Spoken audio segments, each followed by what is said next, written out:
We got to bed up these calf pens here. These are just group pens for the calves. They have straw packs in there right up to the feed bunks here.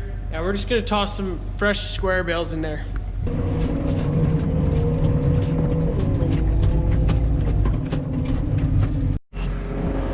We just pulled up to our hay shed here. This is where we keep all of our small square bales. We gotta keep them out of the weather. The other choice is to put tarps over top of all the stacks. That's really inconvenient, especially with how much snow we get out here. It's just a hassle to take the tarps off all year round. So we built this shed, keeps them out of the weather. There's a little bit of breathing room along the edge that goes around the entire shed here. Makes it so that the air can come around. Otherwise, you're probably gonna get quite a bit of condensation in here. We store both straw and hay bales in here for mostly the calves.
Awesome, we got it all bedded up here.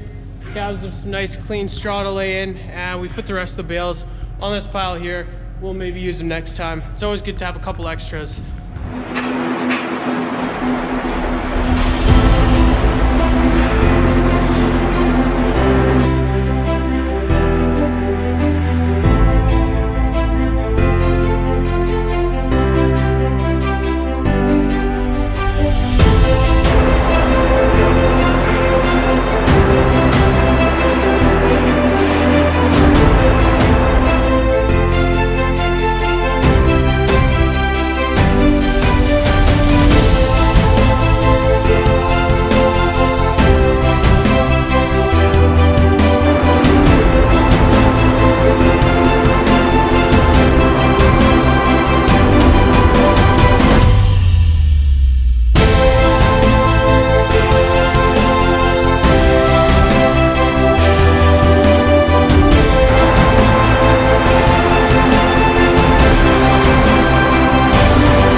Going to be doing some maintenance on our crowd gate here. It's at the back of our holding area. This is where the cows wait when they're about to be milked. And there's just some lubrication stuff up in that control box right there. And then we're gonna talk a bit about it and how we use it.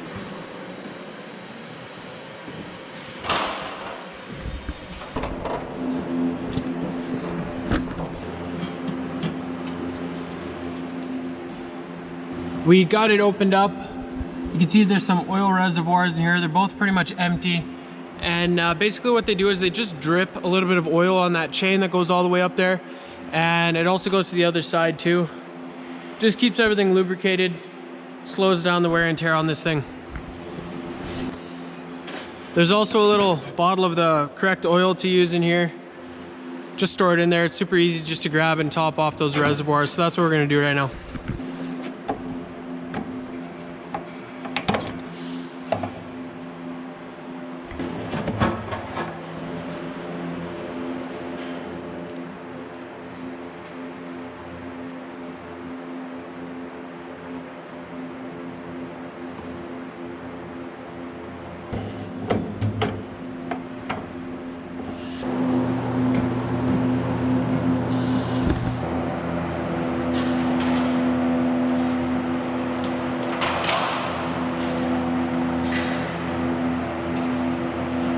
got that oil reservoir topped off. Actually, I'm pretty sure only one of them is for oil, and the other one is some kind of dripper just to get condensation out of the airlines or something like that.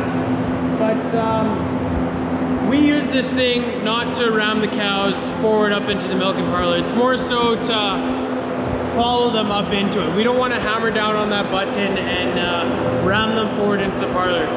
It's got a pressure limit on it, so it wouldn't be able to just compress the cows in here.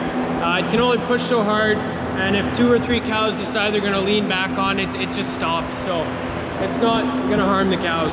It's a vertical lifting crowd gate, so we can lift it straight up.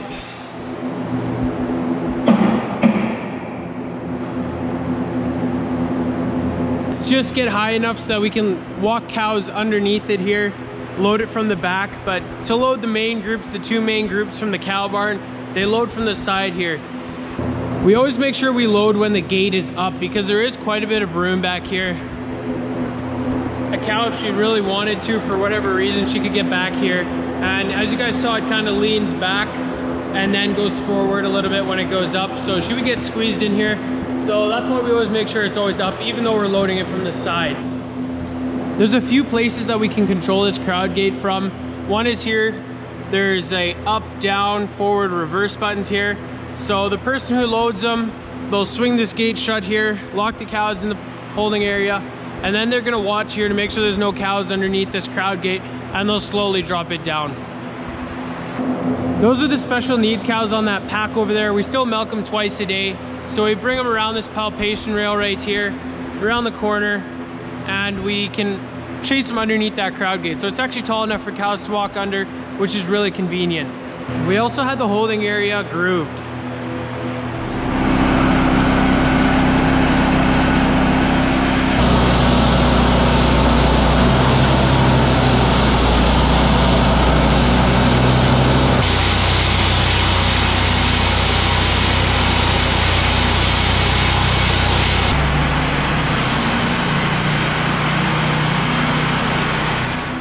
This is just a bunch of slots kind of cut into the concrete here. It'll help the cows not slip when they're moving up into the parlor.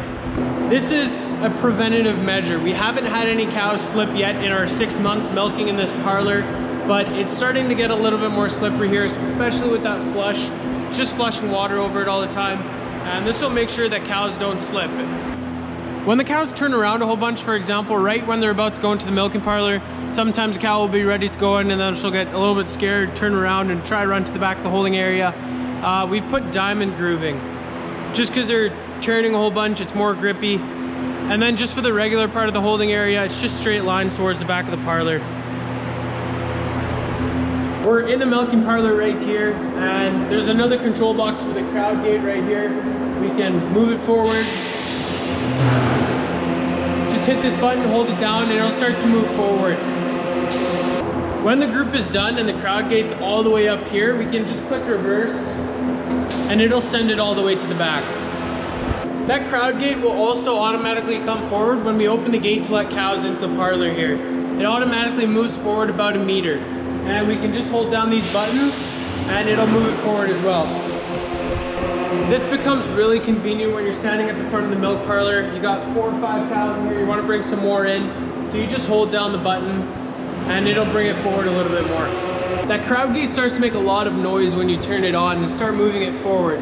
So that's actually a good thing because we want the cows to hear that. They're gonna clue in and the whole group will start to move forward. And you want to train them like this. The best case scenario would be if I didn't have to walk up those steps into the holding area once for an entire milking.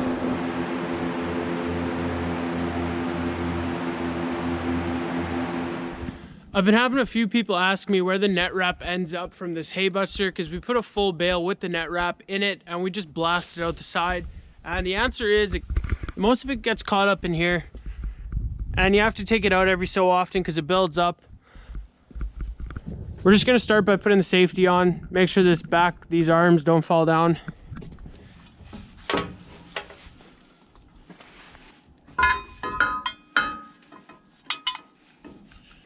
So there's this big bar with a handle back here you could just pull out.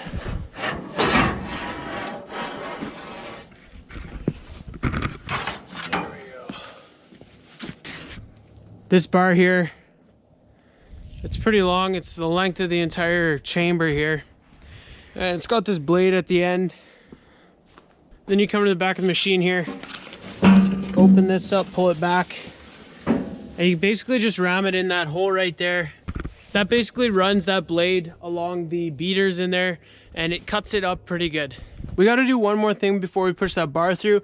We got to move this handle all the way down to 1. What this is going to do is going to lift those bars that are on top of the shredder there, the thing in the middle.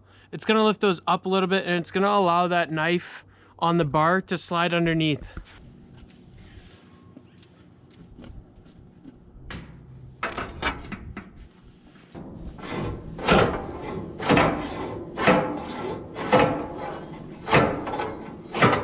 It doesn't look like that bar cut 100% of the net wrap, so I'm gonna climb in there with a knife and cut some of it loose. Hopefully I can get it all out. It's very important that the tractor is shut off if you go in here. It'd be pretty bad news if this thing turned on when I was in here.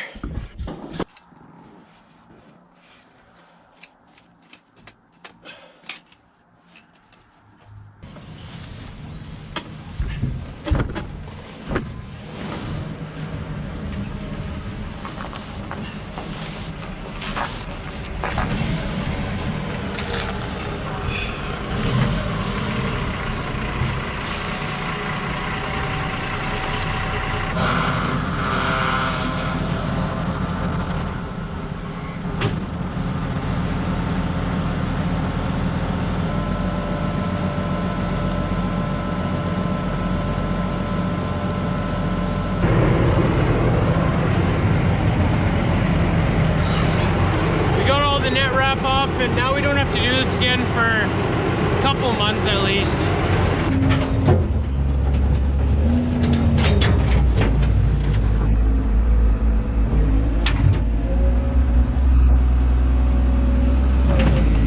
This obviously isn't 100% of the net wrap that comes off of those bales, but it is a lot of it, and a lot of it also ends up on the beaters and the manure spreader. If there's any guys out there that have hauled some straw pack that's had a lot of twine or net wrap in it, you know those beaters are going to catch a lot of it too.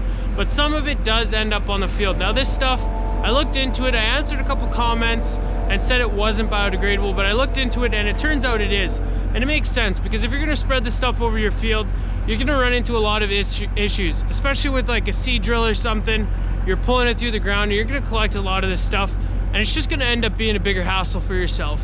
Over the last 2 or 3 months, I've showed, like, I think 2 updates to this calf barn, and this room is pretty much for the most part done now. We're gonna have 4 rooms identical to this, and the idea is to have 3 rooms full of calves, and then we're gonna have 1 sitting empty that we can pressure wash, disinfect it, and then we can put new calves in there after a week or so after it dries out.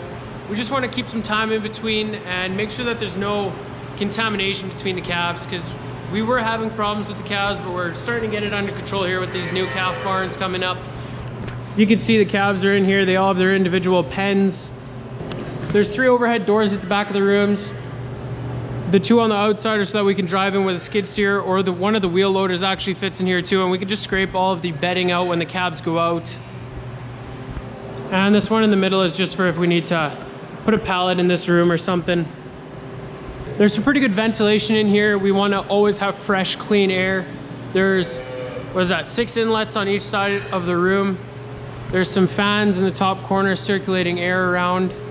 There's also a heater just to keep it warmer in here. And then we have 3 exhaust fans. 2 will be for summertime, and then that small one's constantly running here in the wintertime, just to make sure air is flowing through this room and staying pretty clean. There's gutters along all of the front of the pens just so we can rinse this off. It's kind of crowned so it all flows into the gutters. And there's also a little drain here for each individual pen for when we pressure wash them.